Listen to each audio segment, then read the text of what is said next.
नमस्कार. आई महाकाली, महालक्ष्मी, महासरस्वती, निनाय, इटलाय, जुगाय आणि टेमलाय साती बहिणीच्या ठणकावरनं परत एकदा सर्व भक्तांना मी बाबूराव मदने आपला नमस्कार. आज जर पंधरवड्याला मी तुमच्या पुढे येतो, आईचं दर्शन देतो, कारण उद्या संध्याकाळी साधारण पौर्णिमा चालू होते आणि आज प्रदोष आहे. तर प्रदोष निमित्त आपण बघितला की होम झाला. त्याचबरोबर आज महादेवांची प्रदोष पूजा पूर्ण झालेली आहे. आणि महत्वाचं सांगायचं म्हटलं तर उद्याच्याला पौर्णिमा लागते. उद्या पौर्णिमा लागते, पण उद्याच्याला होळी आहे. म्हणजे काय म्हणतो आपण, होळी उद्या, होळी आहे.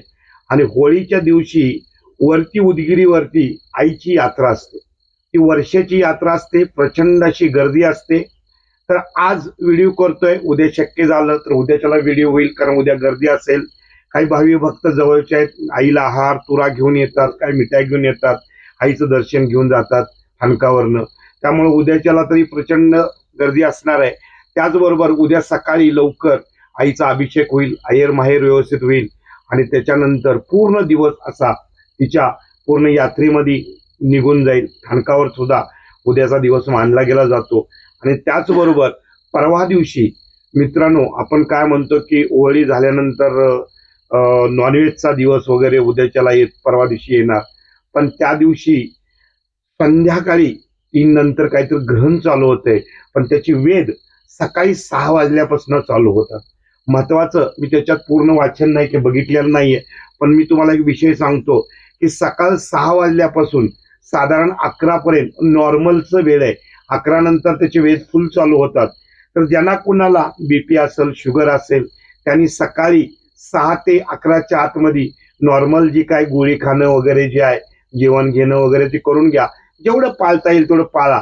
पण काय म्हणतो, आपल्याला जे काय औषधी काय प्रॉब्लेम आहेत आणि खायलाच पाहिजे, याने काय थांबायची गरज नाही, त्या पद्धतीने करावं. पण घरात ज्या माऊली आहेत त्या माऊलींनी जे काय स्वयंपाक असेल, पाणी असेल, दूध असेल, चहा असेल, जे जे तुम्ही वस्तू सकाळी करून ज्यांना तुम्ही देणार आहे त्याच्या मेन पात्रामध्ये किंवा सगळ्या गोष्टीमधनी एक तुळशीचं पान 100% टाका. म्हणजे त्याचे वेध बऱ्या प्रमाणात असं म्हटलं गेलं जास्त की कमी होतील.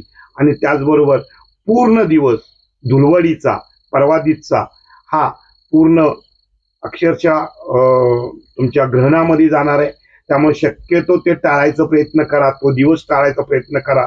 आणि ज्याच्या त्याच्या पद्धतीनं जसं ज्याच्यावरती आता विलाजच नाही, त्याला खावं लागतं, त्याने खाल्लंच पाहिजे. ज्यांना पाळता येईल त्यांनी पाळा आणि शक्यतो तुळशीची पानाचे वापर करा.